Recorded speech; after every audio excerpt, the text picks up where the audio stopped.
E dá errado, né? Ah, aí dá errado, né, Vitor? Vamos embora. Então, veja só, pessoal, nós paramos nesse conteúdo, na definição de química orgânica, né, na aula passada. E vamos dar continuidade à nossa aula. Já que a gente entendeu que a química orgânica, ela é a química do carbono, quer dizer, os carbonos estão presentes na química orgânica, certo? E que nem todo composto que tem carbono ele é orgânico. A gente viu que tem alguns. Eu botei só três exemplos, né? Eu botei só CO2, CO e H2, CO3. A gente vai ver mais alguns outros no decorrer da apresentação, tá? Então, continuando, o carbono, que é um elemento de descoberta pré-histórica e se encontra extensamente distribuído na natureza, constitui a base da química orgânica. Como nós já vimos, né? A base da química orgânica é o carbono, né? O carbono, ele está presente em 99,9999% dos compostos carbônicos, dos compostos orgânicos, né? E atualmente são conhecidos cerca de mais de 10 milhões de compostos em que o carbono está presente, tá? É composto com força, tá? Com força mesmo. E como eu disse para vocês, existem alguns compostos que têm o carbono, mas eles não são orgânicos. Aí ele cita três, né? São chamados de compostos de transição. Por que chamado de composto de transição? Porque é o seguinte: é um composto inorgânico, certo? Porém, ele pode passar por uma reação química e se transformar em orgânico, tá? É possível fazer isso, certo?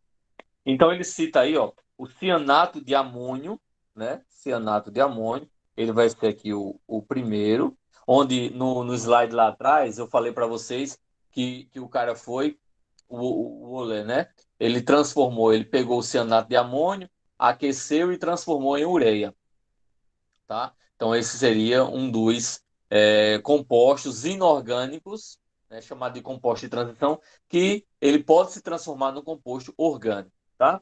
Nós temos aí o tão conhecido gás carbônico, né? O CO2. Ele também pode se transformar numa substância, ele pode dar origem a uma substância orgânica também, dependendo de que substância ele vai ser misturado, ele pode também se transformar numa substância orgânica, tá? E você tem o ácido cianídrico, né? O ácido cianídrico. Esse ácido cianídrico, né, também é chamado de gás cianídrico. Ele é muito utilizado na indústria, tá? Muito utilizado na indústria. E na época, já fazendo uma associação histórica aí, na época em que existia da Segunda Guerra Mundial, né? A época de Hitler lá, os alemães, né? Os nazistas, eles utilizavam o gás sulfídrico, não, desculpa, o gás cianídrico, né? O ácido cianídrico, na forma de gás para matar os judeus. Não, então era esse tipo de gás em que eles utilizavam lá, colocavam nas câmeras fechadas, né? E matavam os judeus utilizando esse gás, tá bom? Um quarto, uma quarta substância que eu já falei é o CO, é o monóxido de carbono, né? Muito poluente, que é liberado aí pelos escapamentos dos carros, né? Então é muito poluente, certo? Para quem está assistindo aquela novela lá do Amor de Mãe, né? Foi a mulher, a que matou a outra, foi com monóxido de carbono, viu? É monóxido de carbono, é CO, né? Botou o veículo para funcionar lá no ambiente fechado, deixou a pobre da mulher lá e ela morreu, né? E a quinta observação, você pode ter aqui, ó, H2CO3, que é o ácido carbônico. Esse ácido, ele é instável, né? Ele se transforma, ele se decompõe em CO2 mais água, tá? Esse ácido a gente pode encontrar na natureza de que forma? Como chuva ácida. O excesso de gás carbônico liberado no meio ambiente, ele sobe, encontra as nuvens, quer dizer, CO2 com água, e aí a chuva que cai, ela cai com pH menor do que 7. Lembram disso do primeiro ano? pH menor do que 7, ácido. pH maior do que 7, básico. pH igual a 7, substância vai ser neutra, tá certo? Então, a água cai acidificada, justamente devido à formação do ácido carbônico. É esse aí que vocês estão vendo, né? H2CO3, tá? Ah, tá. Eu vi agora a questão de Josiane, dos alunos que não puderam participar, né?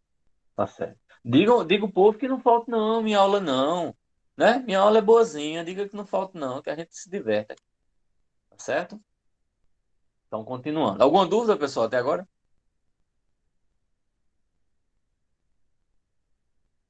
Não? Foram jantar? Tá de boa, professor. Tá de boa. Pode Ah, prosseguir beleza, aí. beleza, valeu. Então, é o seguinte, os elementos que são utilizados na química orgânica, dentre eles, o principal é o Ok, ok. carbono, né? Fala, Givanilda. Givanilda, né? É, Givanilda. Vai falar alguma coisa? Não? Então, o elemento principal da química orgânica é justamente o carbono, tá? É o elemento principal da química orgânica. Porque do carbono é gerada cadeias. O carbono ele pode ser associado a várias cadeias, tá certo? Mas além do carbono que nós estamos vendo aqui, quais outros elementos a gente pode encontrar numa cadeia carbônica? Nós podemos encontrar nitrogênio, hidrogênio, oxigênio, fósforo e enxofre. Esses são os elementos que geralmente estão associados ao carbono numa reação orgânica, no composto orgânico, certo? Professor, existem outros? Existe. Fora esses aí, a gente ainda tem um grupo que é de haletos orgânicos, né? A gente encontra os haletos, por exemplo, nos agrotóxicos, nós encontramos os haletos orgânicos, certo? E eles são derivados dos elementos halogênios, que é a penúltima coluna da tabela periódica, né? É antes dos gases nobres, tá? É a 17ª coluna. Então, os halogênios,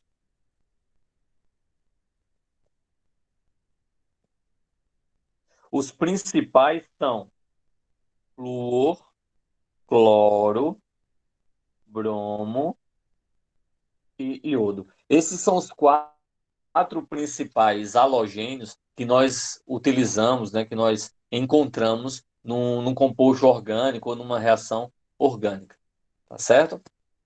Esses são os principais elementos em que nós costumamos encontrar aí. Continuando.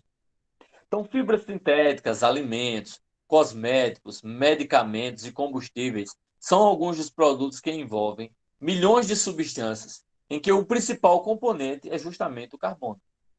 Tá? Nós encontramos o carbono em tudo que a gente puder imaginar que for orgânico, tudo, tá bom? Tem exemplo, tem exceção, como eu já falei de vocês, né? Amônia, que é o NH3. Mas a maioria dos compostos a gente tem o carbono presente, tá? Então vamos ver aí algumas características do carbono, né? Um alemão, certo? O nome desse cara é esse aí, August Kekulé, certo?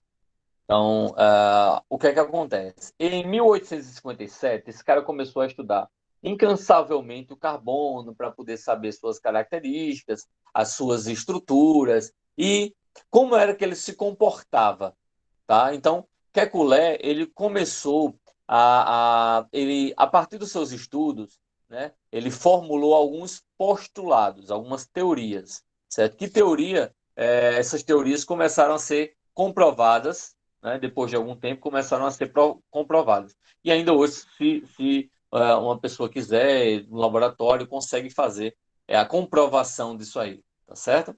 Então, ele determinou as características fundamentais do átomo do carbono, né?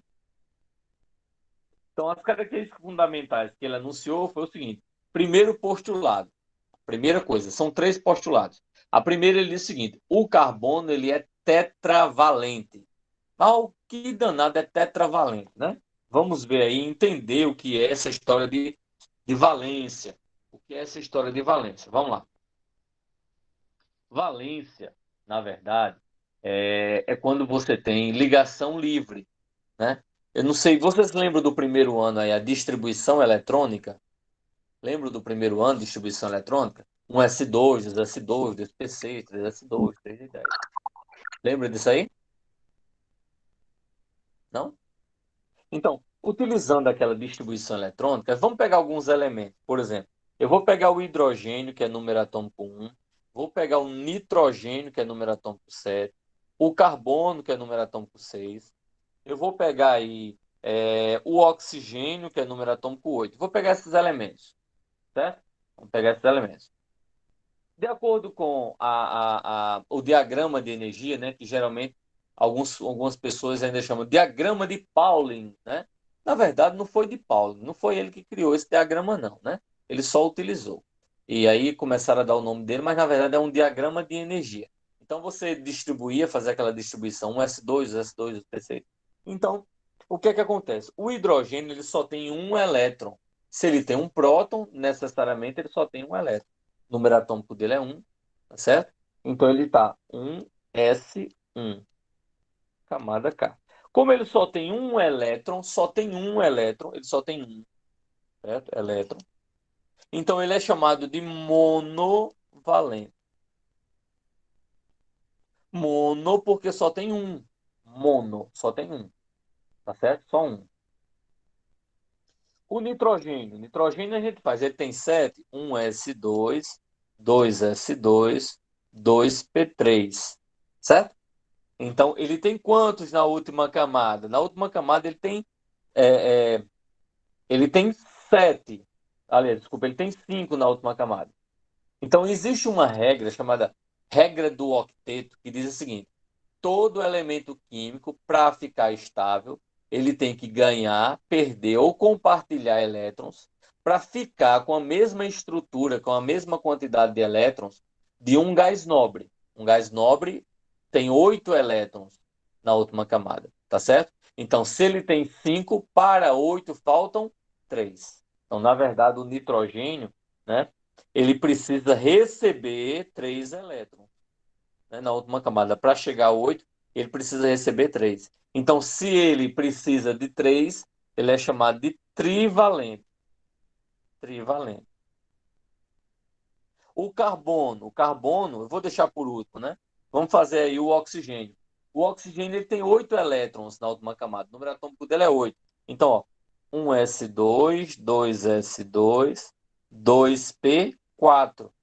Porque o somatório tem que dar 8 dos elétrons. E os elétrons é justamente, a gente conta aqui por cima, ó. 2 com 2, 4, com 4, 8. Na última camada, eu tenho quantos? Eu tenho aqui 6 elétrons. Se eu tenho 6 elétrons, né? Se eu tenho 6 elétrons na última camada, para 8 vai faltar quanto? 2. Então, 2 elétrons. Se ele precisa de 2 para ficar estável, 2 é bivalente. Certo? E o carbono, ele tem 6 elétrons. Então, ele tem 1s2, 2s2, 2p2. Na última camada, ele vai ter 4 elétrons. Se ele tem 4, ele precisa de 4 para ficar com 8. Tá? Então, sendo assim, como ele precisa de 4, ele é tetravalente.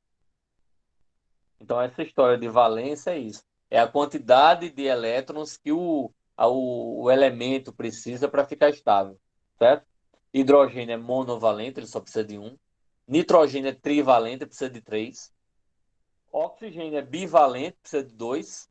E o carbono ele é tetravalente, porque ele precisa de 4, certo? Ele precisa de 4 elétrons para ficar estável, tá bom? Então, foi isso que Kekulé falou, né?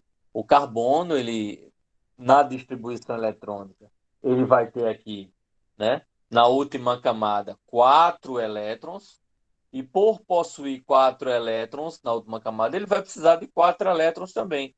Como ele precisa de 4, ele é chamado de tetravalente.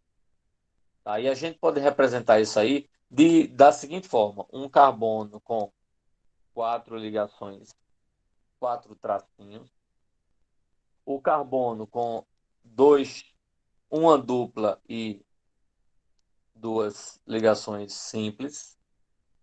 Ele pode ter 2 tracinhos de cada lado, chamado de duas duplas ligações. E pode ter assim, ó, uma tripla de um lado e uma ligação livre do outro, tá certo? Isso é a forma que a gente pode representar. Aí você pode dizer, professor, mas não estou entendendo. Que danada é isso de ligação simples, tripla? Eu não estou entendendo. Vamos lá. Vou mostrar lá para que vocês possam entender. Toda vez que entre dois elementos tiver um tracinho só, ele é chamado de ligação simples. Toda vez que ele tiver dois tracinhos, ele é chamado de ligação dupla. E toda vez que ele tiver três tracinhos, é chamado de ligação tripla. Porque tem três ligando. Três. Tá certo? Então, sabendo disso aí, a gente pode organizar. Bem, se o carbono ele é tetravalente, ele tem quatro, então ele pode ter quatro desse primeiro tipo aqui, que é só ligação simples. Ele pode ter uma dupla, que é do segundo tipo, ele pode ter uma dupla, e para completar quatro, falta duas. Então ele pode ter duas simples. Ele pode também ter duas duplas, porque 2 mais 2 vão dar 4. E ele pode ter, utilizando o terceiro tipo, que é a tripla. Então ele pode ter uma tripla de um lado. Bem, se ele tem uma tripla de um lado e ele pode ter no máximo 4, então falta só uma ligação livre. Então essas são as fórmulas estruturais que nós podemos encontrar o carbono. Ele pode se apresentar dessas quatro maneiras aí. Alguma dúvida, pessoal? Alguma perguntinha? Não, Sem professor, dúvidas, tudo professor. bem. Beleza? Então vamos continuar. Então é o seguinte, sabendo disso, o segundo postulado dele, ele fala assim: as quatro valências do carbono são absolutamente iguais.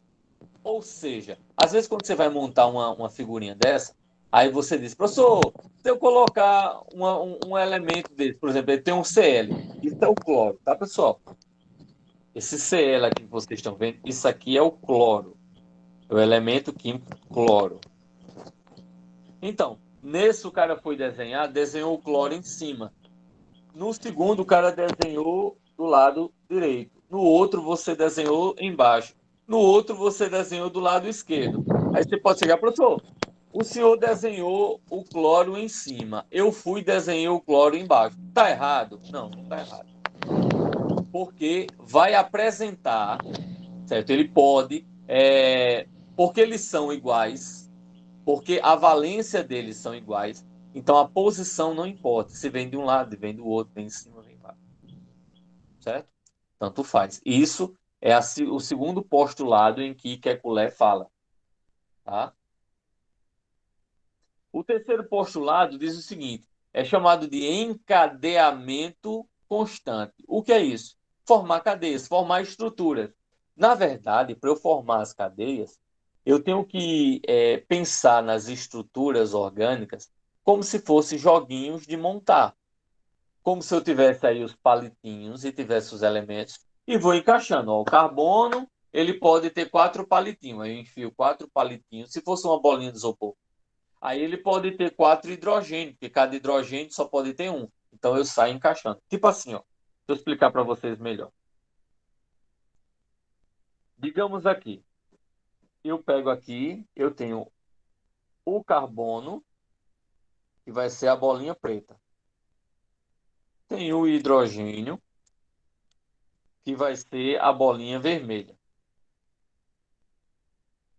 E vou botar outro. Tem um oxigênio,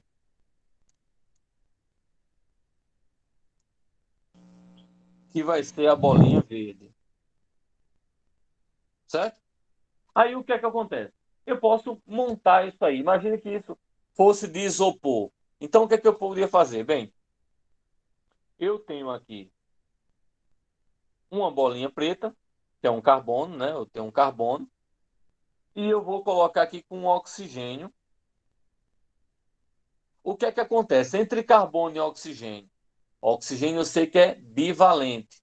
Então, se o oxigênio é bivalente, eu vou colocar duas ligações com o oxigênio. Só que o carbono, ele é tetravalente. Tetra, ele pode quatro. Então, eu posso colocar aqui um hidrogênio e outro hidrogênio aqui. Professor, eu não entendi como o senhor fez. Beleza, vamos fazer de novo. Vou colocar de uma maneira diferente. Ó, você vai jogar, você vai fazer um joguinho, tá? Eu digo aqui que o carbono, ele é tetra. Treta não dá, né? Ele é tetra.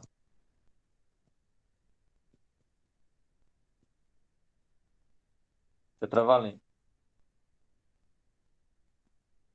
Ou seja, ele pode 4. O oxigênio, ele pode 2. Ele é bivalente. O hidrogênio, ele só pode 1. Ele é monovalente.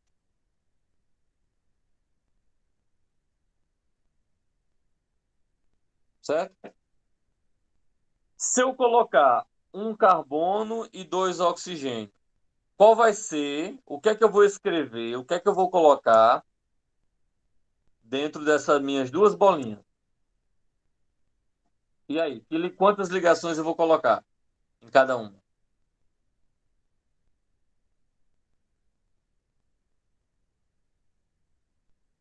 Hein, pessoal?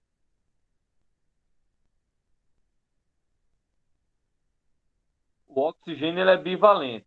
Quantas ele possui? Ele pode ter quantas?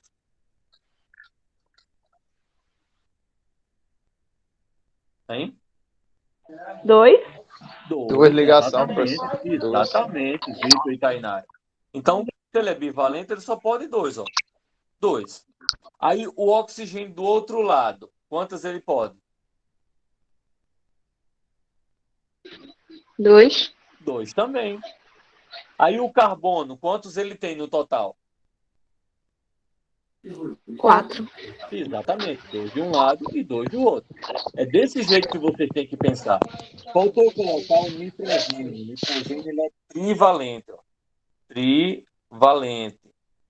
Certo? Aí eu vou colocar aqui, ó. Vou pegar aqui o carbono, vou pegar aqui o nitrogênio, aí vou pegar aqui o hidrogênio.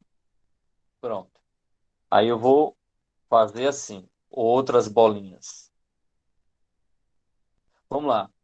Entre hidrogênio e carbono, quantas ligações eu coloco? Quantos tracinhos eu coloco? 1. Exatamente, porque o hidrogênio é monovalente, ele só suporta uma ligação. E ligado ao nitrogênio, eu coloco quantas? 3. Isso, porque o nitrogênio é trivalente, então eu tenho que colocar 3 ligações. É difícil? Não, professor, até aí tá de Não. boa, né? Não sei depois. Justamente, eu quero ir fazendo essa relação com vocês para que vocês vão entendendo, tá certo? Eu vou colocar mais um aqui, eu vou colocar aqui carbono, carbono, oxigênio, certo? Carbono, carbono, oxigênio. Vou colocar aqui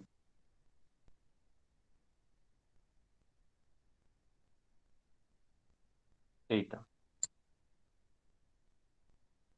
Carbono, carbono. Não, já sei. Carbono, carbono, nitrogênio,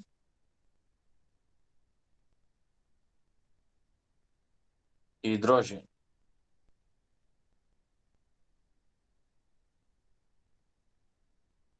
Pronto.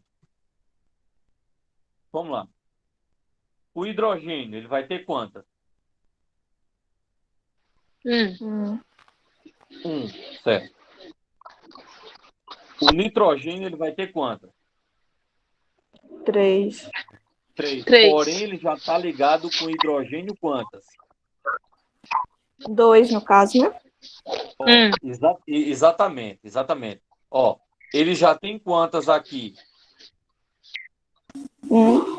Uma, 1. para 3, faltam 2, professor. 2, exatamente. Como já tinham falado aí, 2. Se o carbono tem 2, para 4, faltam quantas? 2. 2, professor. Exatamente, 2. Deu para entender direitinho como é que isso funciona? Deu. Deu? Pronto, eu vou Deu. só finalizar esse Repita. outro quadro. Oi? Pode seguir? Pode continuar. Pronto, beleza, vamos lá. Ô, professor, só uma dúvida, é até que horas a aula, por favor? Não, é até 8h30. Eu vou só terminar isso aqui que a gente vai parar, tá certo? Tá bom, não tem É até pressa não, 8h30. pode terminar aí. Então é o seguinte, esse postulado, o terceiro postulado de encadeamento, é aquele que eu falei, é formar as cadeias, para você entender como é em cada espaço, quantas ligações eu posso colocar e quantos elementos eu posso encaixar. É isso que a gente vai aprendendo aos pouquinhos, certo? Aí, por exemplo, aqui para a gente encerrar, né, os átomos podem compartilhar 2 ou 3 pares de elétrons. É justamente aquilo que a gente estava fazendo, né? Vocês estão vendo aí, no primeiro exemplo, você tem aqui, ó, o CH4. É chamado de gás metano, que é o gás responsável, que é liberado a partir do momento em que ocorre a decomposição do lixo, né? Não só do lixo, como também de toda a matéria orgânica, né? Animais, plantas, quando está se decompondo, libera gás metano. Esse outro aqui é o CH2O. Certo? Isso aqui é chamado de metanal. Vocês conhecem o metanal? Já escutaram falar em formol? Já, professor, Sim. tô ligado. Essa é a fórmula química do formol. E quando o folo aqui vem, a gente fala sobre o formol, né? Os problemas que causa o formol. E esse outro aqui, o último, é chamado de gás etino. Ou vocês podem também conhecer, né, que é o C2H2, como gás acetileno. O gás acetileno é aquele gás de maçarico, tá certo? Aquele gás para usar para cortar a chapa. Então, pessoal, nós concluímos nossa aula aqui. Espero que vocês tenham gostado dessa nossa aula. Eu vou colocar a gravação